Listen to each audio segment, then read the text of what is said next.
Assalamualaikum warahmatullahi wabarakatuh. Alhamdulillahi rabbil alamin. Asyhadu an la ilaha illallah wahdahu la syarikalah wa asyhadu anna Muhammadan abduhu wa rasuluhu alladzi la nabiyya ba'dah. Allahumma shalli ala Muhammadi wa ala alihi wa sahbihi ajmain. Rabbi shrah li sadri wa yassir li amri wahlul 'uqdatam min lisani yafqahu qawli. Pemirsa yang kami hormati, kali ini kita mencoba mentadaburi tentang diri kita. Ma'rifatul insan, mengetahui siapa itu kita. Untuk hal ini kami coba kemukakan dari 3 sisi. Yang pertama, jadi kita mengetahui tentang manusia.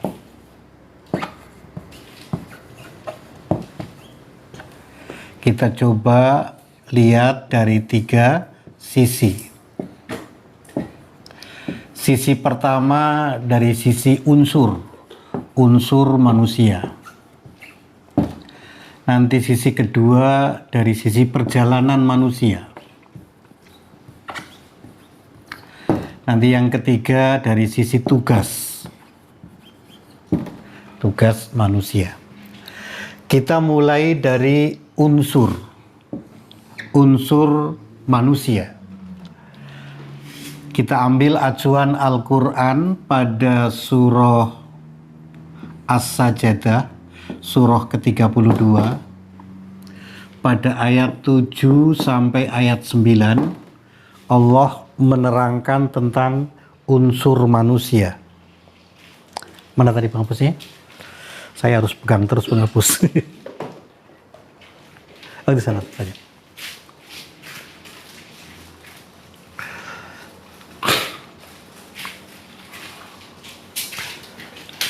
Ya, kami hapus dulu.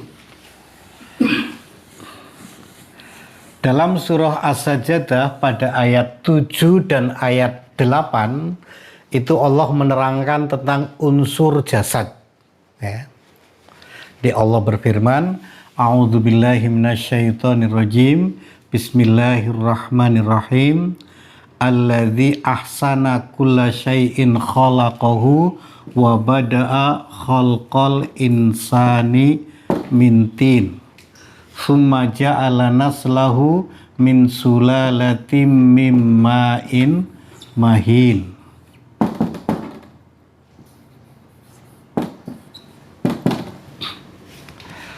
Allah zat yang menciptakan segala sesuatu itu dengan sangat baik, dan Allah mulai mencipta manusia dari tanah. Kemudian keturunannya Allah jadikan dari saripati air yang hina, min sulalatin mimma immahin. Di sini Allah mengemukakan proses kholaqo, mencipta. Jadi kelihatannya proses kholaq itu berkaitan dengan jasad, fisik. Pada ayat ke-9 Allah berfirman, "Tsumma sawwahu wa nafakha fihi mir ruhihi." Kemudian Allah menyempurnakan, lalu Allah meniupkan ruhnya. Ini proses kedua, proses nafakha, an-nafkhu. Jadi manusia secara dilihat dari sisi unsurnya itu ada 2 pekerjaan Tuhan. Yang pertama pekerjaan khalaqa, mencipta. Yang kedua pekerjaan nafakha, meniup. Ya. Yang pekerjaan khalaqa itu berupa hasil daripada khalaqa, wujudnya adalah berupa fisik atau jasad. Tapi kalau nafakha itu ruh. Summa sawahu wa nafakha fihi mir ruhihi. Ruhnya. Nah, di sini ada 2 unsur dasar dengan asal yang berbeda. Unsur tanah ini unsur jasad berasal dari tanah, mintin. Jasad itu dari tanah. Tetapi yang kedua, untuk unsur roh itu tidak berasal dari tanah, melainkan miruhihi, berasal dari Allah Subhanahu wa Ta'ala. Ya, ini ruh. Ini kalau jasad dari tin, dari tanah.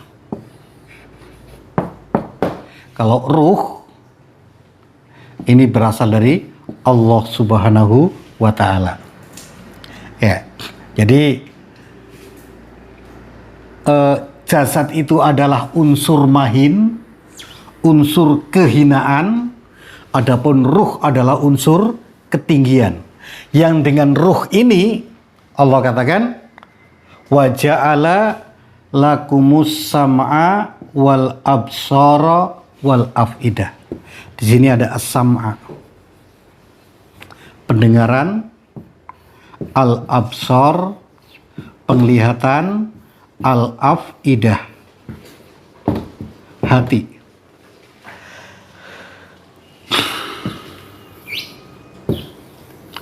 Ada juga perbedaan antara jasad dan ruh tentang tiga hal ini. Untuk jasad itu mempunyai namanya al-uzunu. Apa namanya? Telinga. Jasad mempunyai telinga, tetapi ruh mempunyai as-sam'u, pendengaran. Ya. Jasad juga mempunyai al-ainu, mata. Tapi ruh punya absar, penglihatan.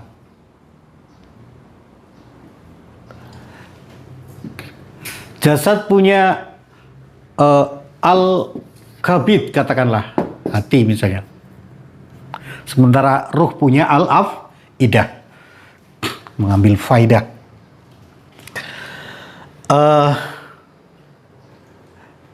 Ini unsur dasar manusia, unsur ilahiyah berupa ruh dan unsur jasad yang sangat rendah. Baik, berikutnya tambah sedikit lagi.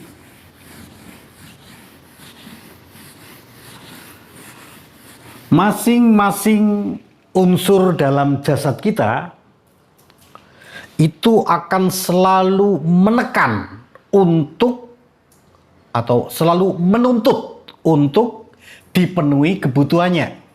Jadi ketika kita menjadi manusia, jasad kita ini selalu menuntut untuk dipenuhi kebutuhannya.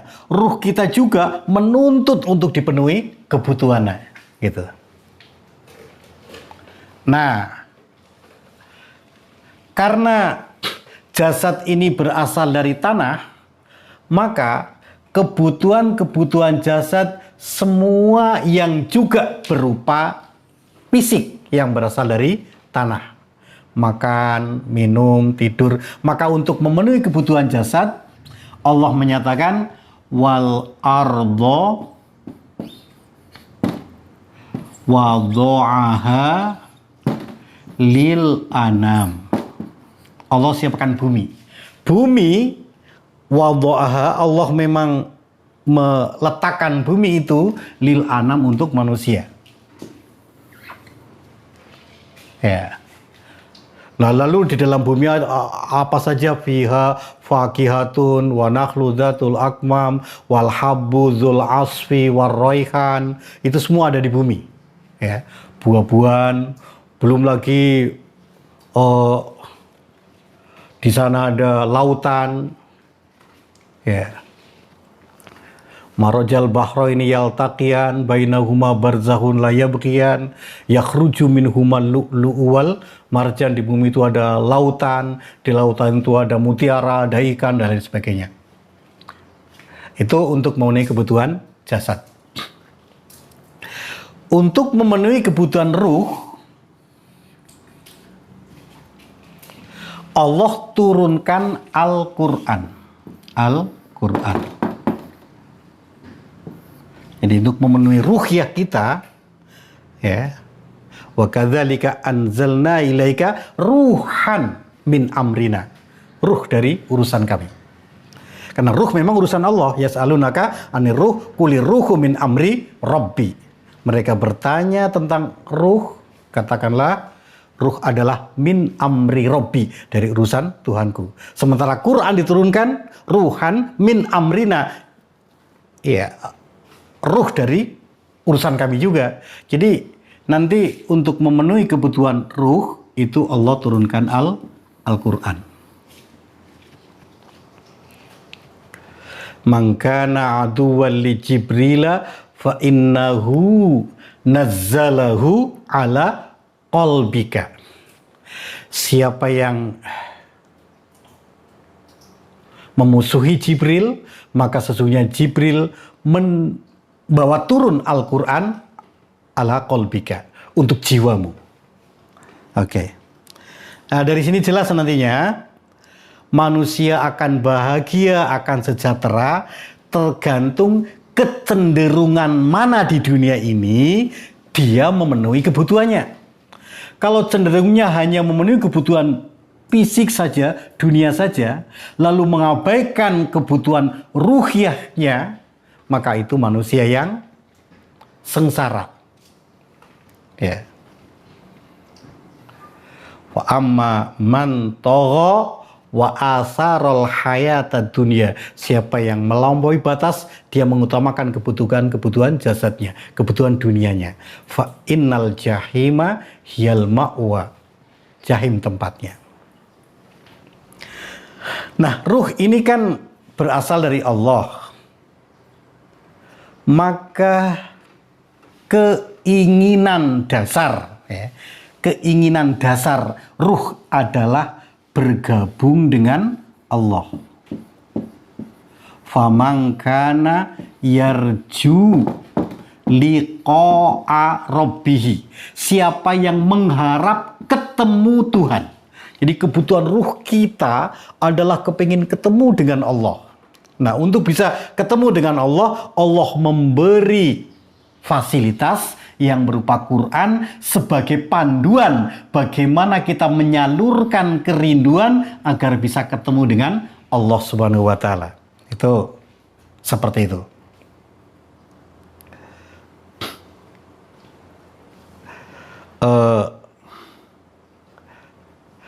Di sini Allah berfirman misalnya wa amman khofa maqama rabbih wa nahan nafsa 'anil hawa fa innal jannata hiyal ma'wa. Orang yang takut kedudukan Tuhannya lalu dia mengendalikan nafsu dari mengendalikan fisik dari jasadnya, dari mengikuti hawa nafsunya, maka surga tempatnya.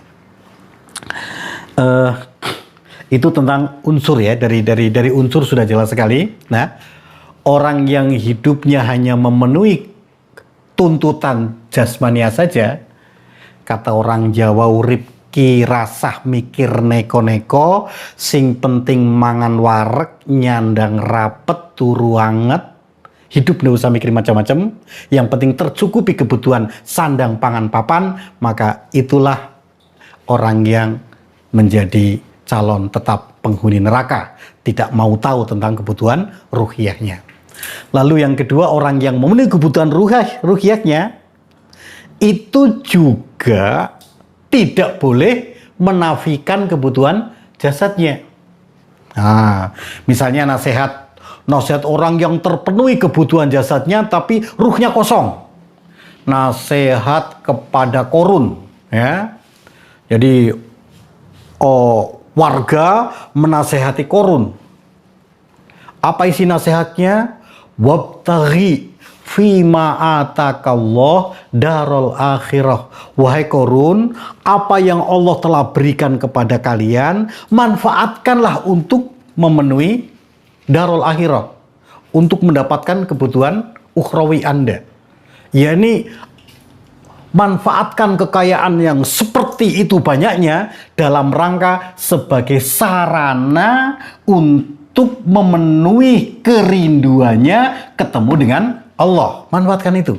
Tapi walatan sanasibaka minad dunya, jangan juga kau lupakan bagian Anda di dunia. Ya. Untuk memenuhi kebutuhan ruhiyah Anda wahai korun misalnya perlu sholat, ya toh?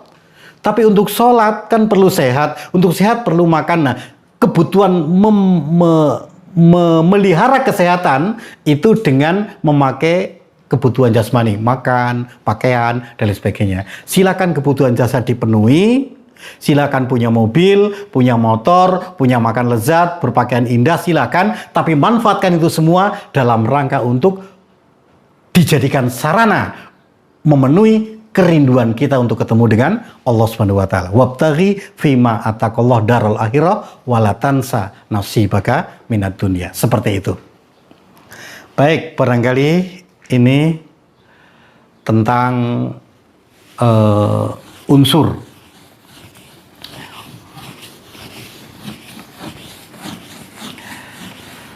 Sekarang kita lihat yang pembahasan berikutnya, ini secara sepintas-sepintas saja, tentang perjalanan. Ya, kalau tadi unsur manusia, sekarang perjalanan manusia. Untuk perjalanan manusia, Allah menggambarkan secara lengkap dan padat, misalnya pada surah Al-Baqarah ayat 28. Itu Allah menggambarkan tentang perjalanan manusia. Kaifa takfuruna billahi, kaifa takfuruna billahi wa kuntum amwatan fa ahyakum summa yumitukum summa yuhyikum summa ilaihi turja'un. Bagaimana kau bisa kafir kepada Allah padahal dulu kau adalah mati, kemudian kau hidup, kemudian mati, kemudian hidup, kemudian kepadanya kau dikembalikan. Jadi perjalanan manusia itu Allah kemukakan melalui 5 tahap perjalanan. Pertama, manusia berada pada posisi amwatan, mati. Apa itu mati? Ya, tadi dari unsur kita sudah ketahui kan, ada unsur ruh, ada unsur jasad. Di sini yang disebut mati adalah kondisi ketika unsur ruh ini masih berada di sisi Allah. Sementara jasad masih berupa unsur tanah, tin. Nah, jadi mati adalah kondisi ketika dua unsur dasar itu dalam kondisi berpisah. Itu mati. Dulu sebelum kita hidup sekarang, ruh kita masih di sisi Allah. Nggak tahu berapa miliar tahun. Jasad kita juga masih berupa unsur tanah. Jadi perjalanan kematian kita dulu itu lama sekali. Nggak tahu berapa lamanya kita mati. Terus yang kedua, hidup. Nah, proses hidup inilah yang diterangkan secara sangat terperinci, baik proses jasadnya atau proses ruhnya tadi. Misalnya, proses hidup dari sisi jasad. Proses hidup dari sisi jasad. Dari sisi jasmani ya. Kita lihat misalnya surah, ini banyak sekali ya, kita ambil satu ayat aja. Surah Al-Hajj, surah ke-22, pada ayat yang kelima, Allah menerangkan proses hidup dari sisi jasad. Bismillahirrahmanirrahim.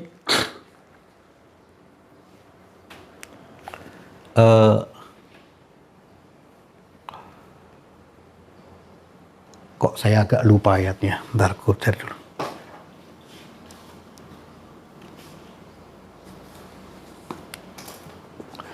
Ya ayyuhan nasu in kuntum fi raibim minal ba'si. Ya. Wahai manusia, jika kamu ragu tentang hari kiamat, ya. In kuntum fi raibim minal ba'si fa inna khalaqnakum. Berarti ini proses khalaqo ya. Fa inna khalaqnakum, aku menciptakan kamu. Kita tahu sudah, kalau ruh tadi prosesnya adalah an-nafhu, nafakha, itu, tapi jasad prosesnya khalaqo. Fa inna khalaqnakum, aku ciptakan kamu. Lihat proses kehidupan. Min turabin, dari tanah.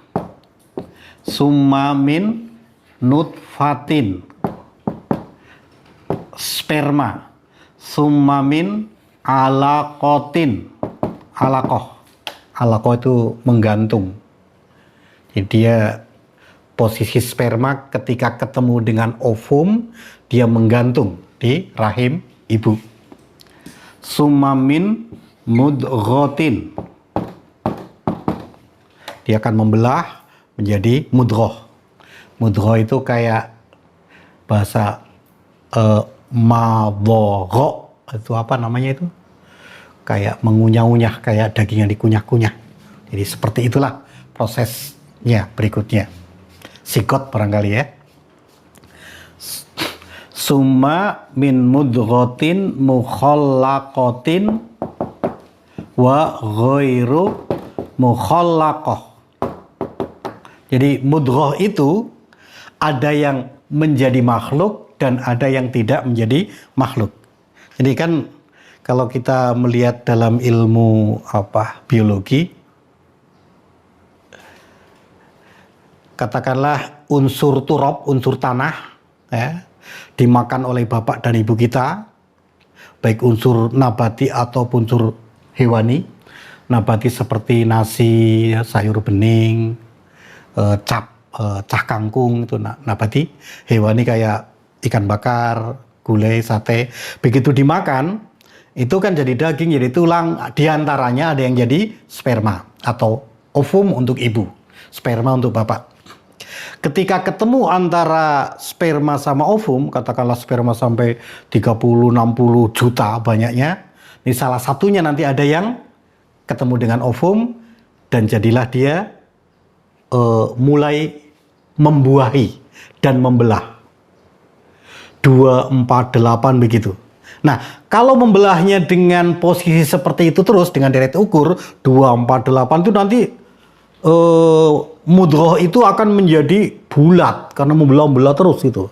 Sehingga perlu adanya mukhallaqah, adanya mudghah yang memang berakhir jadi makhluk dan tidak. Misalnya begini.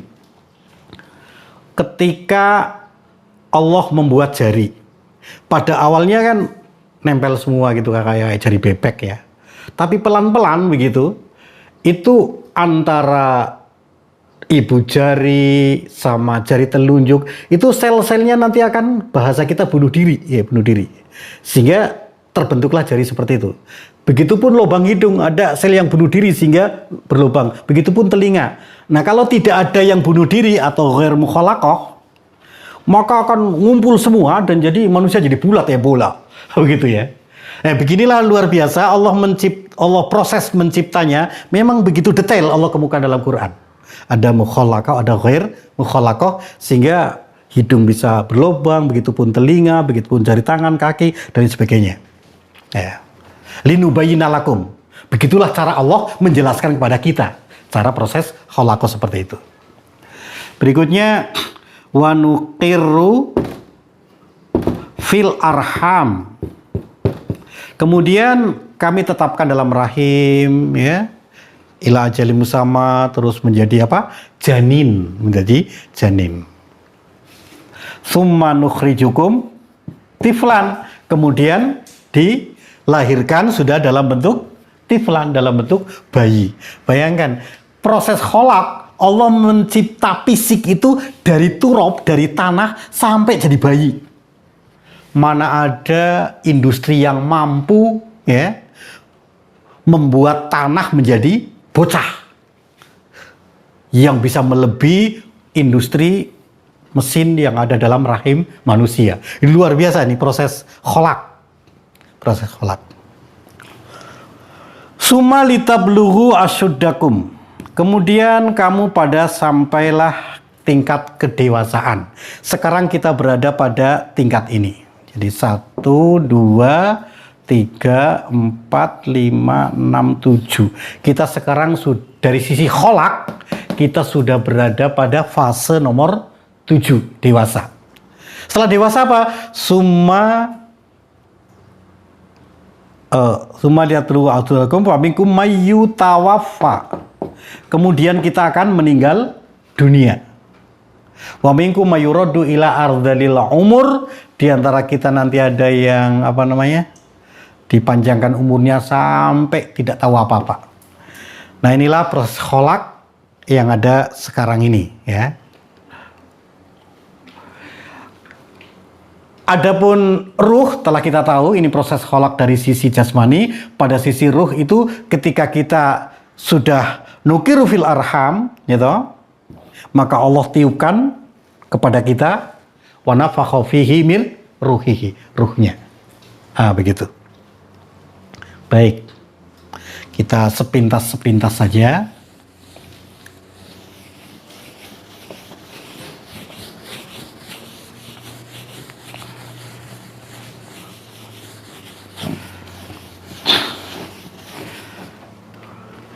Nah, kita hidup di dunia tadi ini juga mempunyai durasi yang berbeda. Nah, untuk dunia, untuk kehidupan sekarang ini ahyakum itu disebut dengan hidup yang singkat, al-hayatud dunia. Di sini disebut dengan ad-dunya. Dunia itu bahasa Indonesianya pendek atau singkat, pendek. Untuk membedakan waktu atau durasi waktu di yang lain, khusus untuk ini Allah gambarkan pendek. Katakanlah ketika kita dulu mati, ruh masih di sisi Allah, badan masih berupa unsur tanah, berpisah terus itu bermiliar tahun. Ya. Tahun berapa bumi diciptakan, alam diciptakan, Big Bang terjadi pada abad keberapa, tidak ada orang tahu. Artinya memang alam itu sudah tua sekali. Ya. Waktu itu kita sudah ada. Ada di mana? Di alam amwat, di alam kematian. Lalu kita lahir ke dunia. Katakanlah saya lahir tahun 1961. Berarti kematian saya adalah sejak diciptakan alam semesta sampai tahun 1961. Seperti itu. Berapa miliar tahun? Wallahu a'lam. Nah, antara kita hidup sampai mati, inilah yang disebut dengan pendek atau dunia. Dunia adalah ketika kita lahir sampai mati, itu disebut dengan dunia. Dunia kita, pendek sekali. Oke, untuk menggambarkan pendeknya misalnya begini.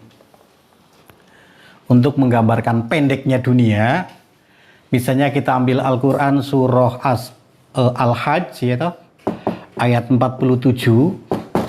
Allah menggambarkan tentang pendeknya dunia. Wa yastajilunaka bil 'adzab wa la yukhlifallahu wa'dahu. Wa inna yauman 'inda rabbika ka alfi sanatin mimma ta'udun. Mereka meminta kepadamu untuk azab itu disegerakan. Wala yukhlifallahu wa'dahu. Allah tidak akan menyalahi janjinya. Wa inna yauman. Dan sungguh satu hari. 'Inda rabbika, di sisi Tuhanmu.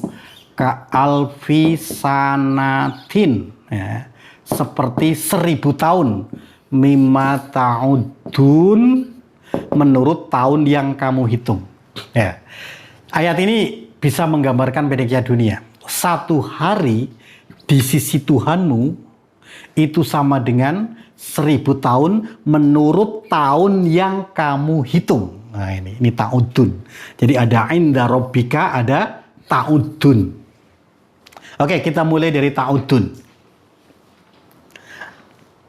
Bagaimana kamu menghitung tahun? Konsep yang paling masyhur menghitung tahun ada dua. Yang pertama disebut dengan konsep heliosentris. Heliosentris. Yang kedua konsep geosentris. Heliosentris, geosentris. Heliosentris adalah konsep perhitungan yang berpatokan, bersentral, berpatokan kepada matahari. Jadi berpatokan matahari. Adapun geosentris adalah konsep perhitungan yang berpatokan pada bumi. Jadi begini, matahari katakanlah punya planet, salah satunya berupa bumi. Bumi itu berputar mengitari matahari. Satu kali putaran 300 berapa? 65 hari. Biasa yang seperempat ini digabung dalam bulan Februari. Sehingga 4 tahun sekali Februari berusia 29 hari, namanya tahun Kabisat. 3 tahun berikutnya Februari berusia berapa? 28 hari, namanya tahun Basitoh. Kalau diantara kita ada yang lahir tanggal 29 Februari, itu ulang tahunnya hanya bisa 4 tahun sekali. Karena hanya ada 4 tahun sekali tanggal 29, itu ngirit. Nah, konsep perhitungan di mana matahari menjadi patokan, matahari yang patokan, bumi yang berputar mengitari matahari, ya. Sementara bumi juga berputar pada porosnya. Bumi berputar pada porosnya namanya rotasi. Bumi berputar mengitari matahari namanya apa? Revolusi. Nah, rotasi bumi berputar 24 jam sehari. Revolusi bumi berputar satu kali putaran 365 seperempat hari. Nah, jadi bumi rotasi dalam satu kali revolusi itu 365 seperempat hari. Nah, konsep tahun yang berpatokan pada perputaran bumi mengelilingi matahari itu disebut konsep heliosentris, yang biasa dikenal dengan tahun Masehi. Tahun Masehi. Oke. Yang kedua konsep geosentris. Bumi ini punya satelit yang bernama bulan. Bulan berputar mengelilingi bumi. Satu kali bulan mengelilingi bumi biasa disebut 1 bulan. Atau biasa heliosentris adalah tahun Syamsiyah, tahun yang berpatokan pada matahari, ya. Geosentris karena patokannya bulan mengelilingi bumi, maka biasa disebut dengan Qamariyah, tahun bulan. Tahun yang menggambarkan bulan mengelilingi bumi. Nanti 1 kali bumi mengelilingi matahari, 1 kali revolusi bumi, itu sama dengan 12 kali bulan mengelilingi bumi. Jadi terus bulan mengelilingi bumi terus berdampingan dengan bumi mengelilingi matahari. Nah, 12 kali bulan mengelilingi bumi. Itu disebut tahun Qamariyah.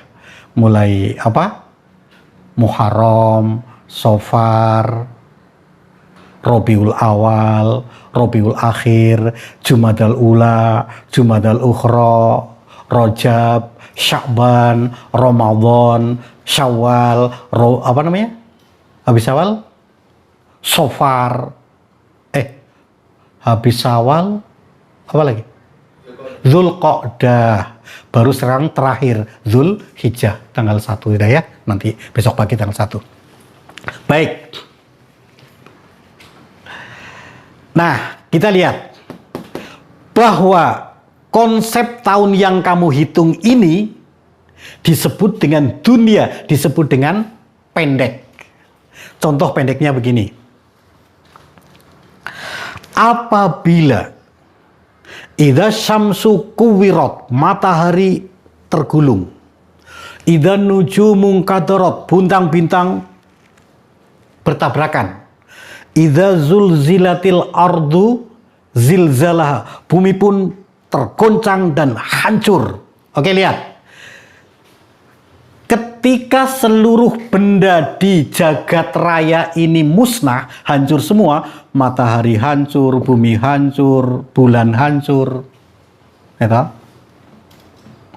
maka konsep perhitungan tahun kita menjadi sudah tidak berlaku lagi. Kembali lagi, konsep perhitungan baik heliosentris, geosentris menjadi tidak berlaku.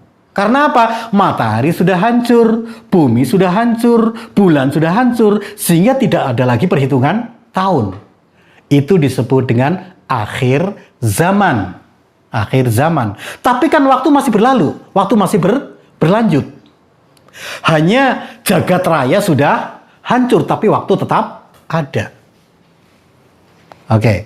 Nah, di situ nanti ada waktu standar dari Allah yang tidak berdasar heliosentris ataupun geosentris. Waktu yang tidak didasarkan dengan patokan benda-benda di jagat raya ini. Karena benda-benda sudah mati semua, sudah habis semua. Baik bintang, galaksi, baik itu satelit, gitu. Itu semua hancur. Lalu Allah berfirman, wa inna yauman, ketika matahari hancur, bumi hancur, semua hancur, maka hari waktu itu yang standar adalah satu hari, kata Allah, sama dengan 1000 tahun menurut tahun yang biasa kita hitung dalam waktu kita.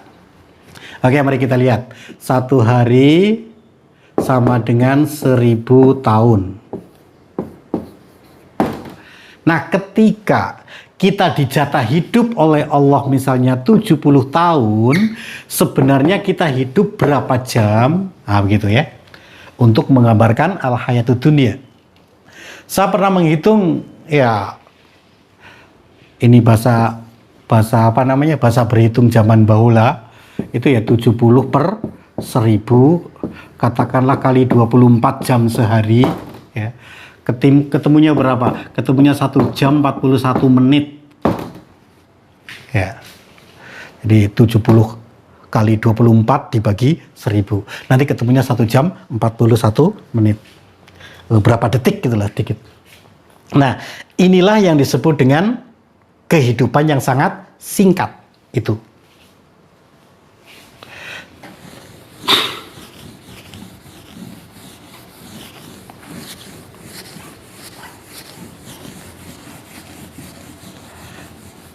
Jadi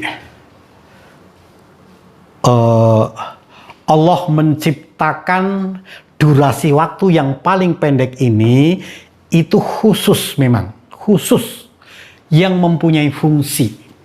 Fungsi kehidupan paling pendek adalah alladzi khalaqal mauta wal hayata, gitu ya. Apa fungsinya? Liyabluwakum ayyukum ahsanu amala. Jadi kehidupan dunia itu fungsinya hanya satu, liyabluwakum, untuk menguji atau seleksi. Jadi hidupnya seleksi aja ya. Seleksi untuk orang yang punya amal ihsan, amal baik.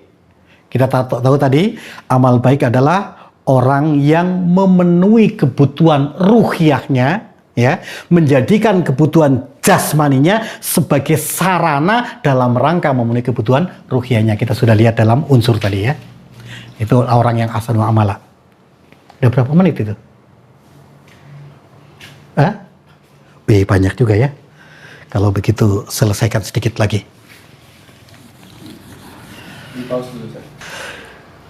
Baik, kita lanjut lagi. Summa yumitukum.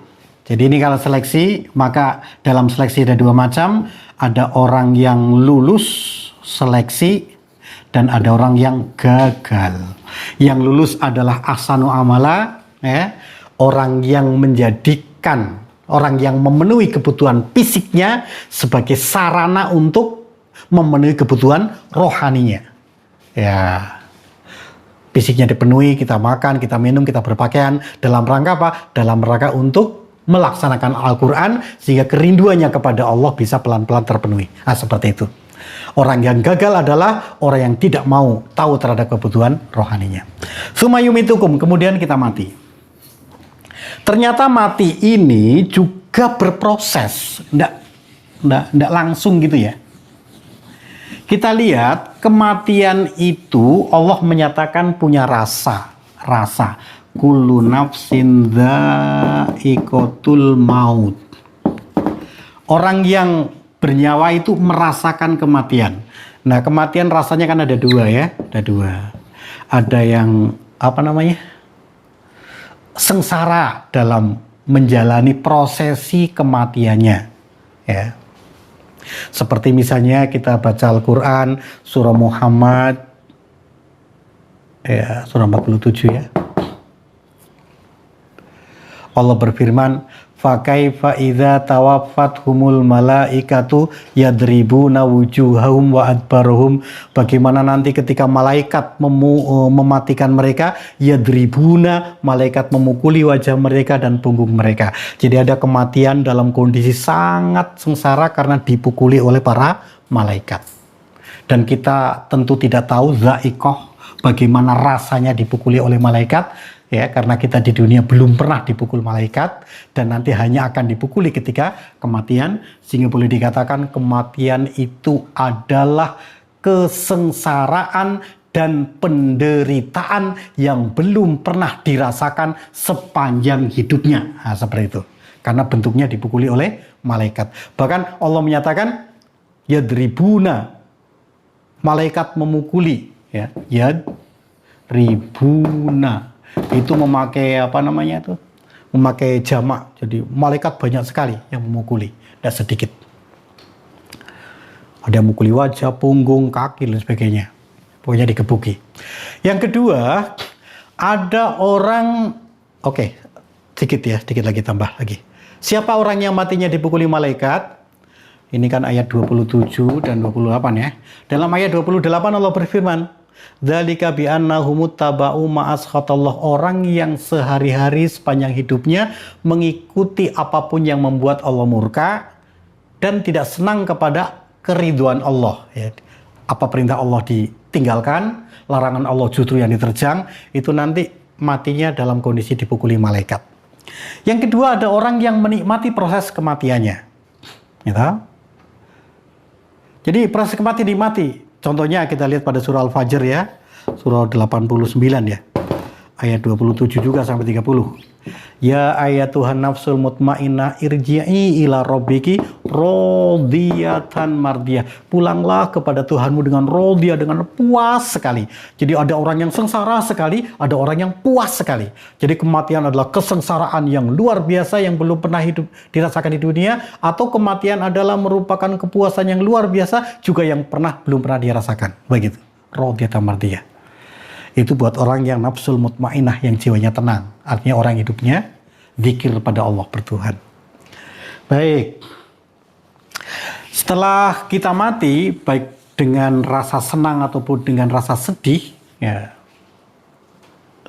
itu nanti kita akan menjalani proses pasca kematian sampai kita dihidupkan. Ini disebut dengan alam barzakh atau alam kubur, ya.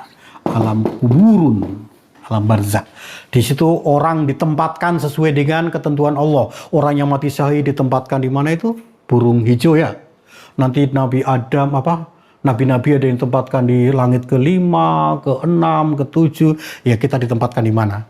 Ada yang ditempatkan dalam siksanya sehingga dikubur dia terasa siksa terus. Ada yang menikmati proses kuburnya, wallahu alam. Di mana kita akan ditempatkan di alam kubur itu. Berikutnya yuhyikum, kita akan dibangkitkan kembali. Ya. Allah berfirman, yauma yasturun nasu ashtatan. Kita nanti akan dikembalikan ashtatan dalam kondisi bervariasi, beraneka ragam. Ya, ada yang lidah panjang karena senangnya memfitnah ke sana kemari, ada yang buntung, tidak ada tangan, tidak ada kaki, gelundung begitu saja karena langkah kaki dan perbuatan tangannya bikin kacau. Ada juga yang perutnya besar, berbau busuk karena perut ini selalu diisi mengkonsumsi makanan-makanan, minuman yang haram, dan banyak sekali ashtatan, beraneka ragam. Khusus untuk umat Nabi nanti dibangkitkan ghurron muhajjalin min asaril wudu. Jadi seluruh anggota badan yang terkena air wudu menjadi sangat terang, cerah, terang. Nah, itu nanti umat Nabi seperti itu. Di mana wudu berpengaruh dalam perilaku. Ya, kalau Bimbo menafsirkan pengaruh wudu itu, ku basuh mukaku, ku sucikan pandanganku, ku basuh tanganku, ku sucikan perbuatanku, ku basuh kakiku, ku sucikan langkah-langkahku, ku basuh kepalaku, ku sucikan pikiranku, sehingga pikiran suci, pandangan suci, perbuatan suci, langkah kaki suci, maka nanti wudhu yang sangat berpengaruh itu akan terang pada hari kiamat. Itulah umat Nabi. Summa ilaihi turja'un, kemudian kita akan dikembalikan pada Allah, akan ditempatkan di surganya, di nerakanya, tergantung keputusan Allah Subhanahu wa taala. Baik, barangkali untuk kali ini baru dua dulu. Jadi manusia kita lihat dari dua sisi unsurnya dan sisi perjalanannya dulu. Hadanallahu wa iyyakum ajmain. Assalamualaikum warahmatullahi wabarakatuh.